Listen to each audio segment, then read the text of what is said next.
black patriarch. Ladies and gentlemen, please welcome the President-elect of the United States.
You're going to have an unending influx of immigrants into the country.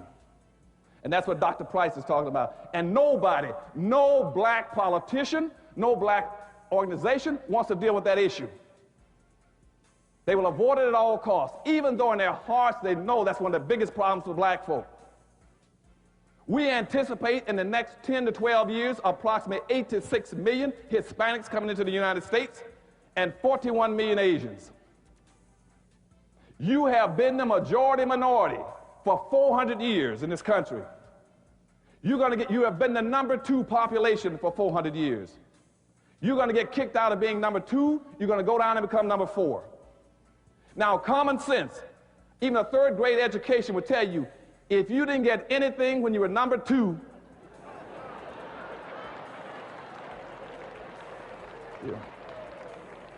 you all jumped ahead of me, but anyway, you can guess what you're going to get when you become number 4. And the worst part about it is as you descend and go down to number 4, those other groups are going to go up. And as they go past you, you're going to have major racial clashes in this country. You're going to have fights all over this country between blacks and Hispanics, blacks and Asians, blacks and poor whites. And black folk cannot fight all these groups. Everybody can not always be against black folk. They know that we are vulnerable and we are defenseless. And we cannot fight those groups. And what I'm telling you is that they're not coming in here to be your partner or your ally. They're coming in to compete with you. They're not coming in here to be your partner or your ally. They're coming in to compete with you. They're coming in to compete with you.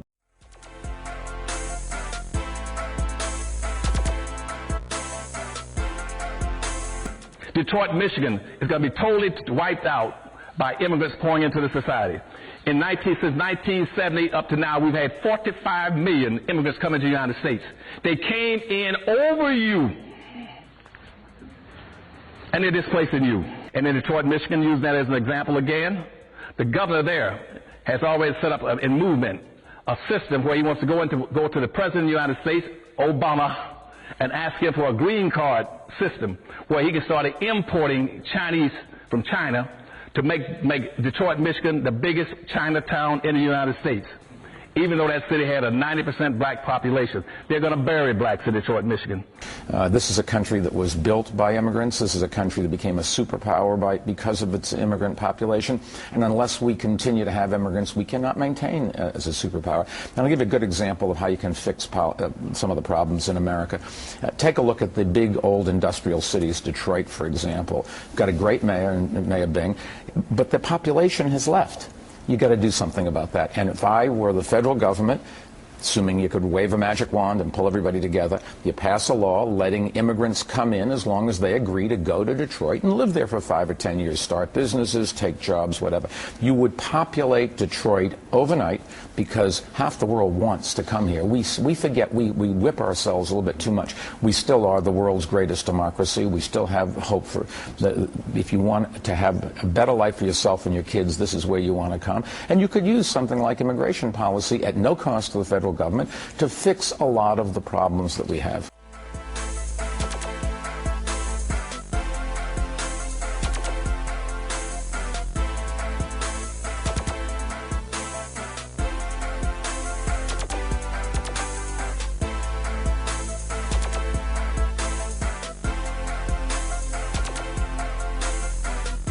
The Hispanics got smart enough, they built communities.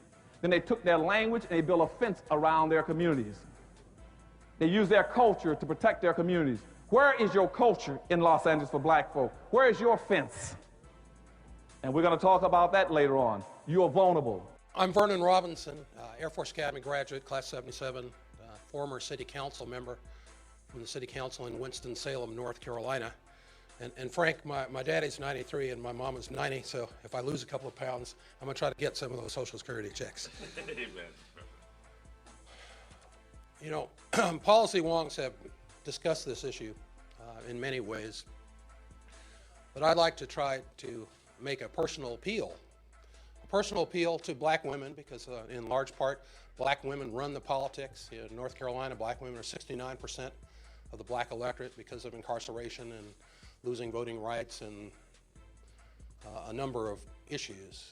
So to the black women out there, I want to ask you, do you want your son to have a job?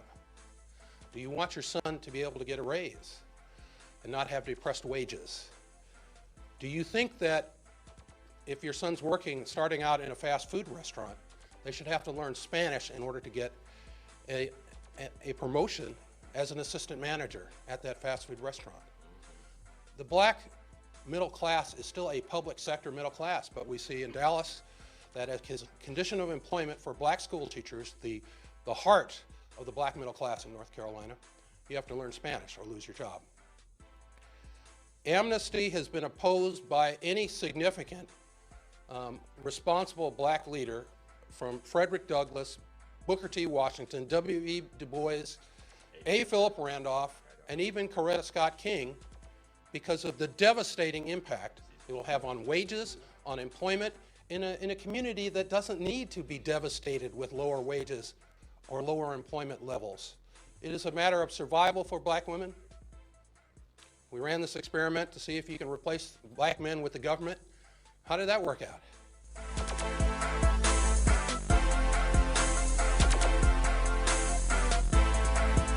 There are many situations in Philadelphia today where black people, black workers, are simply excluded.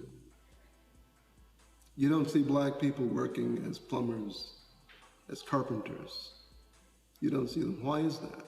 How can you have all this building going on in Philadelphia and see no black people?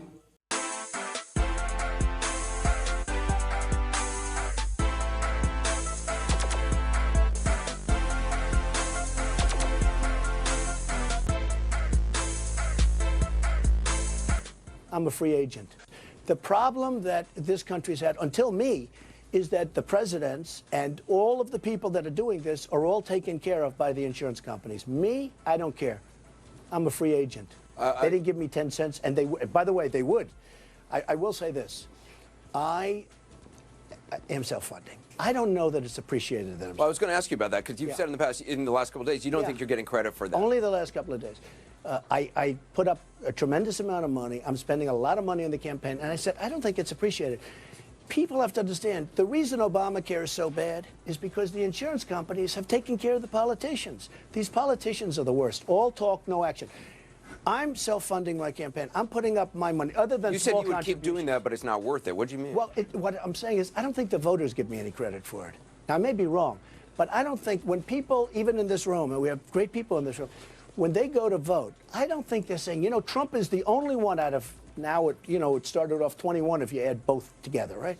Out of 21 people, I'm the only one that's putting up my own money. And it's, it's a lot of money. He raised $125 million, which means he's controlled totally controlled by the people that gave him the money. That's why you don't want to give me money, okay? But that's okay. You want to control your own politician. That's fine. Good. But I will think about that, folks. Don't worry about it. I understand. Hey, 5 months ago, I was with you.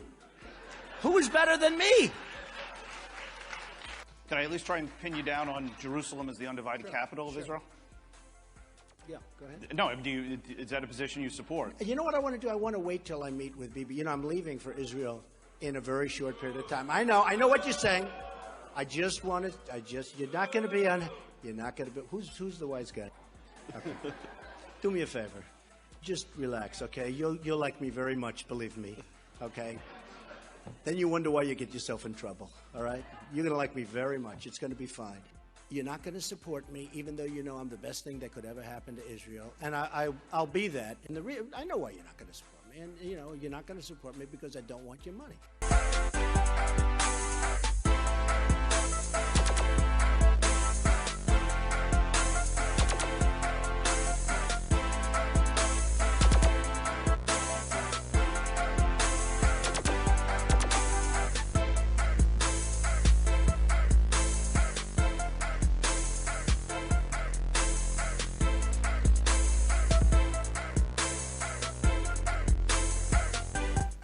About 6:30 this morning, she called an old friend.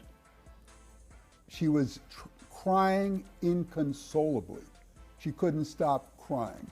And her friend said her female friend from way back, said it was even hard to understand what she was saying. She was crying so hard. This is Hillary we're talking about. Eventually, her friend said she could make out that she was blaming James Comey, the director of the FBI, for her loss, and this I don't understand exactly, the President of the United States for not doing enough. Really? Yes. Huh. Now, when I said to this source, what did she mean by that? She said, well, Hillary felt that the President could have stopped Comey a long time ago, because that's what Bill so not said. that he didn't campaign enough, but that he didn't do enough within the realm of the FBI investigation. Yes, exactly. Huh. I mean, you know, with the Clintons, and especially with Hillary, it's never her fault.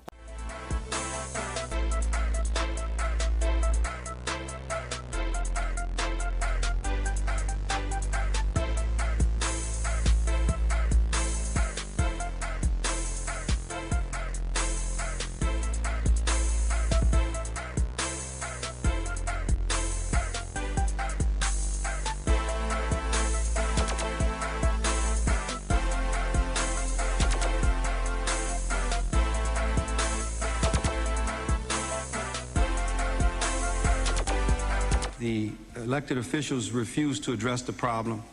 The black elected officials refuse to address the problem. My own congressman refuses to address the problem. And I think the problem is black folks see all minorities as allies. And this is not the case. These people are not here for our common good. They're here for their own good. Where I don't have any ill will towards anybody, I also want to look out for my race. I'm a black American. I've never used a hyphen. But I will refuse to turn my back on my race and see what's going on in South Central to my people and let these people come in here and just take over. I'm not going to sit back and watch it. And I think it's a terrible thing, a horrendous thing, for anybody to see this going on and say, well, he's a minority like me, so I won't speak up. I don't care where he comes from. The key to this whole thing is stop the denial, stop the alliances of, in other words, he's a minority like me, so I can't speak up against him. If this was white folks committing these lynchings to us in South Central, what's going on, there would be an outrage in this country. We have had firebombs thrown through windows. We have had people's cars burned in the driveway because they happened to move into the wrong communities. We had a lady who moved to East LA, came to the state from the South, not knowing what East LA was. It was an all-Hispanic community. She wasn't there one day. We had another man who was burned out of his house in Torrance last year. We had 5 murders in Hawaiian Gardens just because the people were black. This would not be tolerated if this was white on black crime. But the fact that these people come here, and it's the numbers, sir, It's the numbers. They come here in the numbers, they build up the Hispanic community, and they get this sense of power against us. And there are race riots in the schools every day in Los Angeles. It never makes the media. The black kids are being run out of the schools every day and told to go back to Africa. It never makes the media.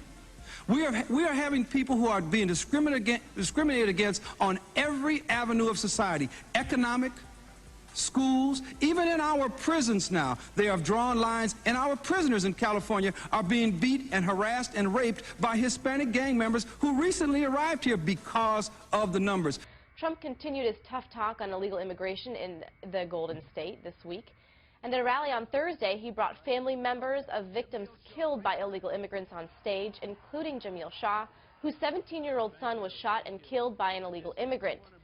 The illegal immigrant was also a gang member with a criminal record. Jamil joins me now. We have certainly heard more and more about sanctuary cities, especially after the murder of Caitlin Steinle in San Francisco. The mayors of a couple cities, and I want to bring them up: San Jose, New Orleans, Philadelphia, Santa Fe, Somerville, and San Francisco, within the past 6 months have all spoken out against Donald Trump, or in other ways touted the success that they have with their status as a sanctuary city. What is your reaction to cities that hold those policies?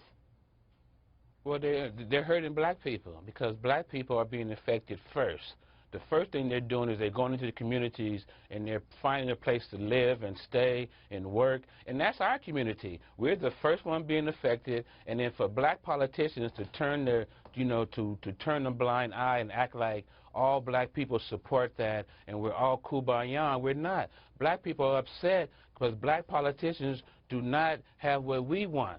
They're thinking about themselves, and they're trying to get paid, and they're allowing our families to be like collateral damage in the big picture of legal immigration. We're not going to have that. We love our kids too. We want jobs. We want to walk the street. We want to go to the pier without being shot.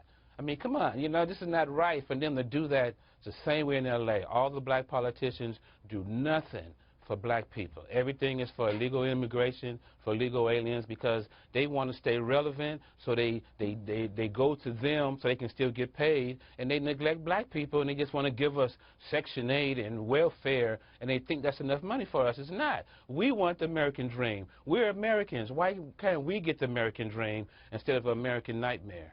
All right, Jamil Shah, I'm going to leave it there on that very powerful note. Again, we couldn't be more sorry for the loss of your son, and we thank you for coming on today. Thank you. Just want to make America great again. Thanks.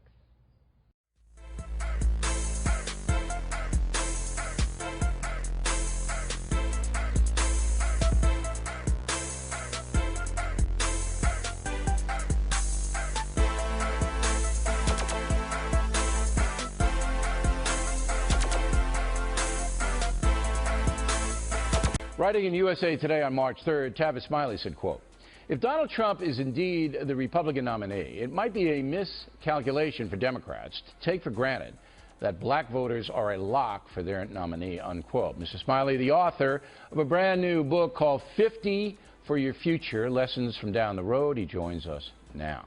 You called him a racial arsonist on your show and just repeated that. What comment set you off? What did he say? You're off the air at 8:50. You ain't got enough time for me to run the list of all. Oh, come on, Bill. Just give me one. You're wasting good television time, Bill. His anti-immigrant stance, his anti-Muslim stance, his anti-immigrant stance, his anti-Muslim stance. Well, look, first of all, congratulations. Both of you guys were... We're not there yet. Well, you're further than anybody said you would be.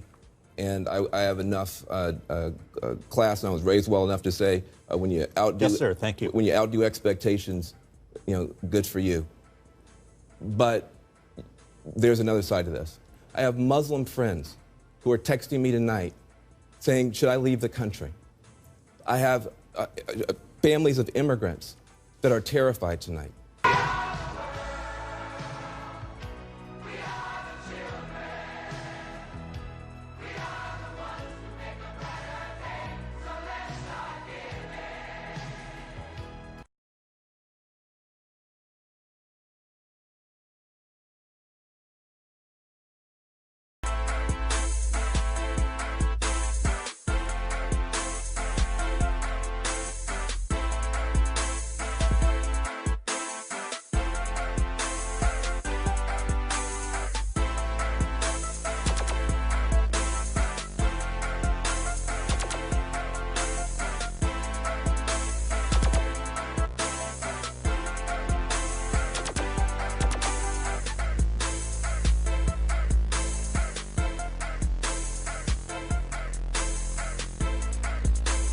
And your black organization and your black leadership in this country is afraid to teach black folk how to compete with all these other groups.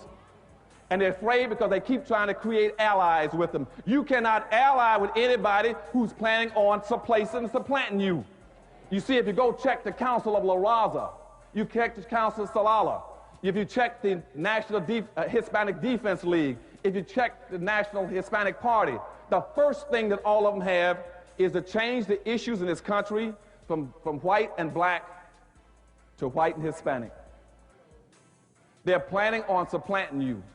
When the National Hispanic Party started in Miami in 1974, I was in the governor's office there. I was the only black in politics. That was the first item on their agenda, saying by the year 2000, they want to take blacks out of the equation. There's this general belief there's somehow going to be this grand coalition, political progressive coalition that's going to have these immigrants that come in that's going to reinforce, you know, the people of color thing. And this is completely at odds to the reality. Once again, it's this African-American tradition of where we believe that we can identify with the underdog. We can identify the poor immigrants. And that's the perception that many African Americans have. But it's not the perception on the other side. They don't understand that the game is not played politically that way.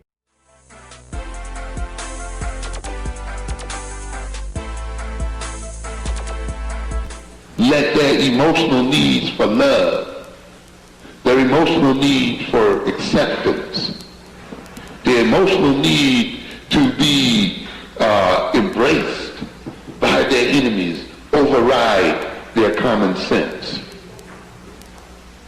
This is still the way we see, and this is the reality of our people that we see today. People whose minds are overridden by an emotional attachment to their enemies, who wish to deliver these children over to their enemies, even though their enemies have told them time and time again that they hate the very sight of them. That they do not even want them to live next door. And they wish that they were not even existent in the world today.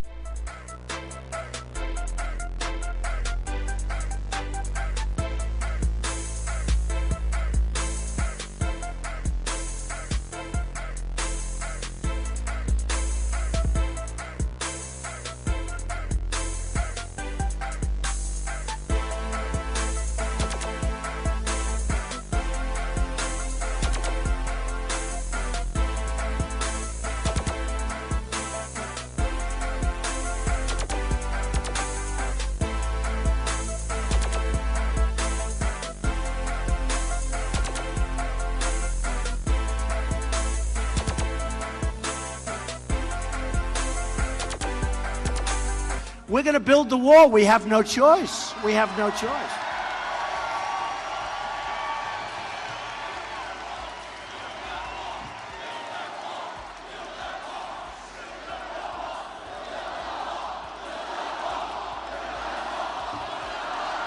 Build that wall.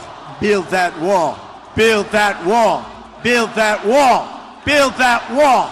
Build that wall. Build that wall. Build that wall. Build that wall. Build that wall. Build that wall. Build that wall. Build that wall. Build that wall. Black patriarchy.